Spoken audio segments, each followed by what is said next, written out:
Yeah. Awesome. Ladies and gentlemen, on the second map in this best of 3, we have at the bottom left in the orange color the Protoss player for Team Dignitas. It is Type Bling. How was that? That was pretty good. Yeah. Okay, let's go again at the top right. Okay. The His same voice or a different voice? Go for a different one. Okay. At the top right, we have in the red colors his opponent, the Zerg player for Type Gaming, none other than Phoenix. what the fuck? I went a new direction. You went what? Yeah. Completely new direction. Oh, I'm hoping that the GSL guys are not picking up on this. Bolt! Mickey! Killer! Oh, man. We have fun here. Yeah, we actually do. Awesome. Bling leads the series 1-0. I think I called him Type Bling. Which is wrong. It's Dignitas Bling.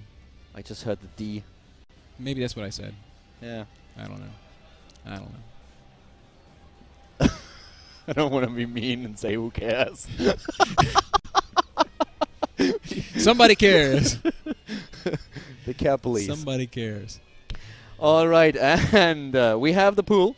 Yep. Pool for Phoenix this time with a I think it was normal a 14 timing. pool. Exactly, and no gas, so gases expand against 41st. On Cloud Kingdom, by the way, in case you missed it. Yeah. And, I mean, we've been saying all day that this can be a tougher map for Zerg. I especially feel like that applies in ZVP, where there's just so many narrow places, so many ramps. Yeah. Can make engagements tricky. On a scale, you are a Zerg player. Yeah. On a scale from 1 to 10, how much do you hate force fields? I would go with probably struggling between 12 and 13. Yeah. I was actually leaning more towards 11, so it wasn't that bad.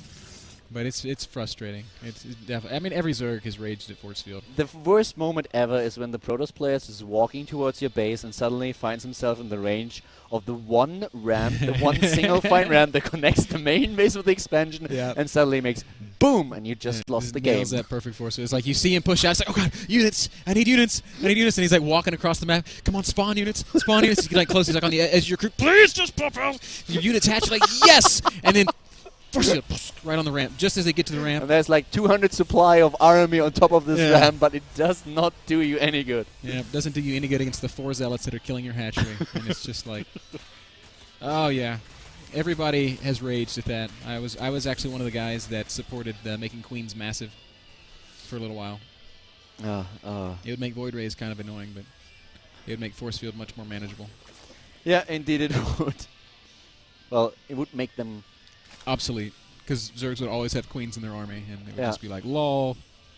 I would actually go for the drop ability for the overlords, just to drop queens on force fields.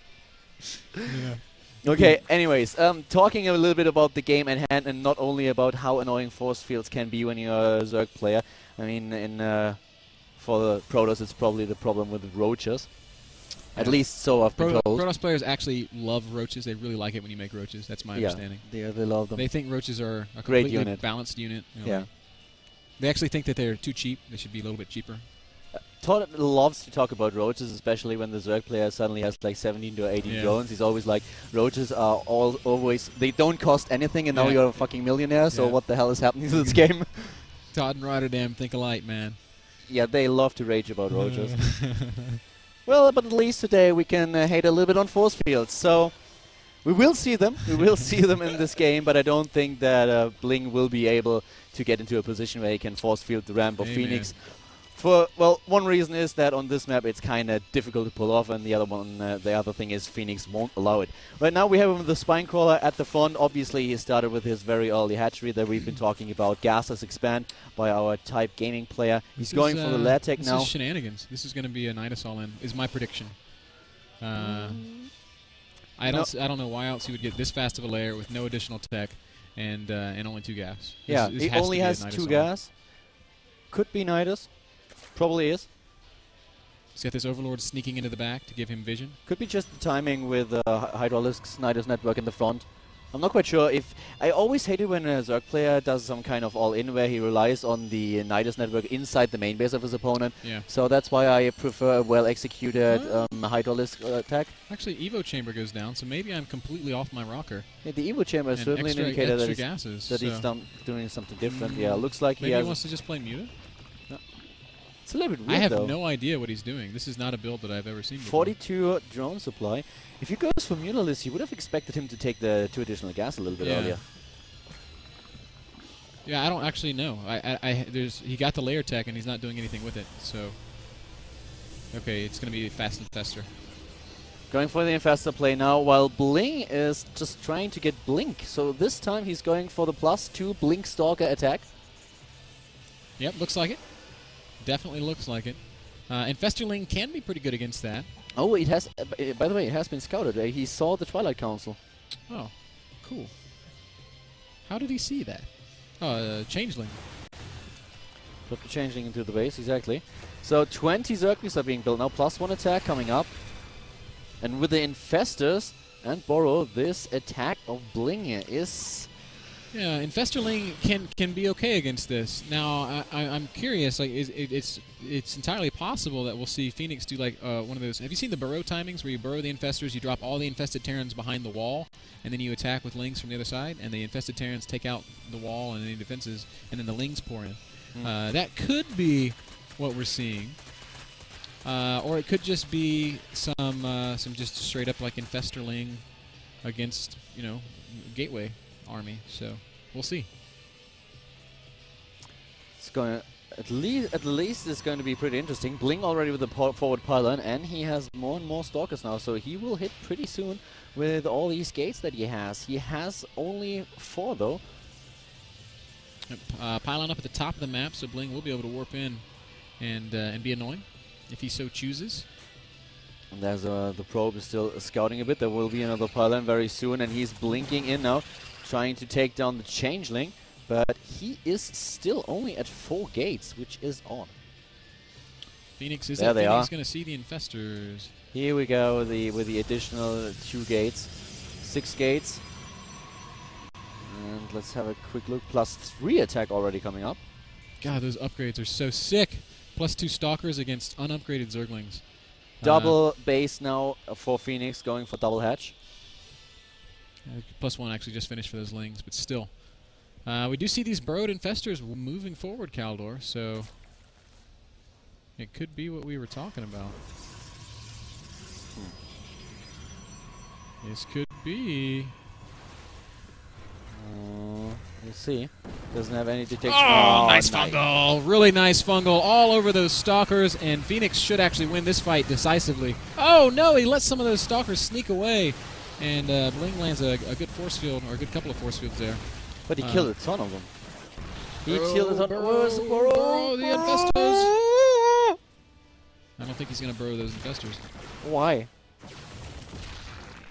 Losing Phoenix. 3 and then finally burrowing them. In spite of the fact that he killed a few stalkers there, I don't think that this is a good position to be in if you're Phoenix. He's down in workers, he's even in bases. Nice circling attack at the 3rd base that had just been started. He needs to cancel it. Yep, kills the probe. Might cancel the pylon, might not. Doesn't really have to, but... Man, those upgraded stalkers, it's just so good. Yeah, the attack upgrade is about to finish. We have 4 bases now for Phoenix, going for +2 attack and +1 armor. He's already attacking to Hive, and we have him build a Spire. So probably finally going to see some Broodlords. Yeah, it's a very fast Hive.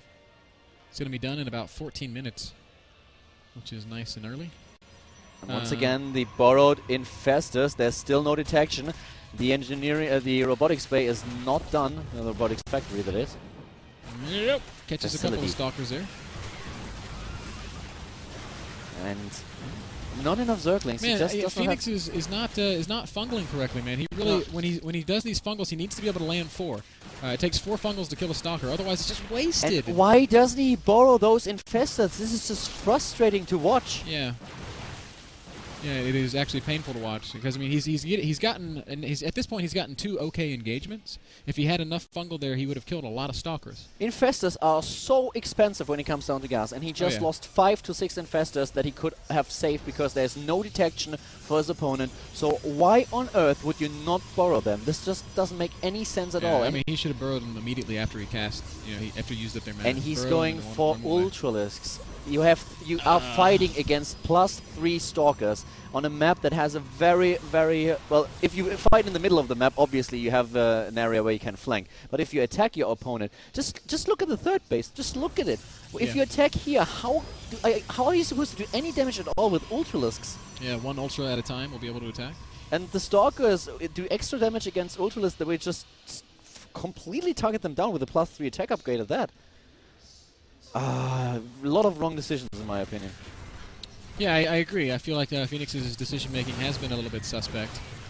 And this game is really starting to spiral out of control for him. He's got +2 armor on the way. Oh, no.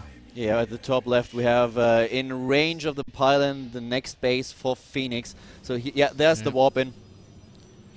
And Bling actually not even going to attack the building hatchery, which is really smart. He's just going to go head over to the third base of Phoenix. He'll pass a queen in transit, and I wonder if these guys will wave and say hi to each other. Meanwhile, a little bit of a Ling poke down at the bottom of the map, not going to get anything done. No. Even the cannon survives with 5 kills, and here we go with the Zealots just trying to take on the third base. +3 Zealots do a lot of damage. Yeah. That is a very nice high DPS army. But it just might not be enough. Oh!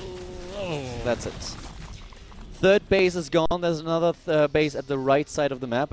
We have 4 Ultralisks being built, 12 drones, Shatinas Palading, +2 armor, 87 drones on 3 bases. But why add the drones now? Like, this is something that Phoenix really does that annoys me. He doesn't drone until it's too late. And now he's in just such a very, very difficult position. He's had so many, maybe not so many, but he's had a couple of opportunities for some really good fights, and he's just gone about it a little bit incorrectly. But this is still pure Stalker with a couple of Zealots and a single Archon against Ultra Ling. So if Phoenix can get a really, really good fight, he can still win. If he can get just a really, really good fight. I agree. If he gets a good fight, he will be able to win. But given the decisions he made so far, I kind of doubt it. He has to catch his opponent at the point on the map where he can flank with the Ultralist. He has to get a big surround. He has to land good fungals. Blink is now getting a lot of Immortals. He already has 1 Immortal. He's getting a second one. And now at the bottom, a couple of Zerglings attacking, maybe trying to bait Bling into a position where he can flank him. He still holds the Ultralisks back, so if he's able to, nice Blink. I'm not quite sure. He lost so many Infestors early on. Fourth base now being built for Blink. He's at 200 supply, and a Protoss player at 200 supply is just so much pain. Yeah, a Protoss Max is often better than a Zerg Max. It changes a little bit in the case of Infestor Broodlord. Right now, this game looks a little bit like Bling holding out a fist, and Phoenix is just running right into it. Yeah. With a huge run-up at and that. a full sprint.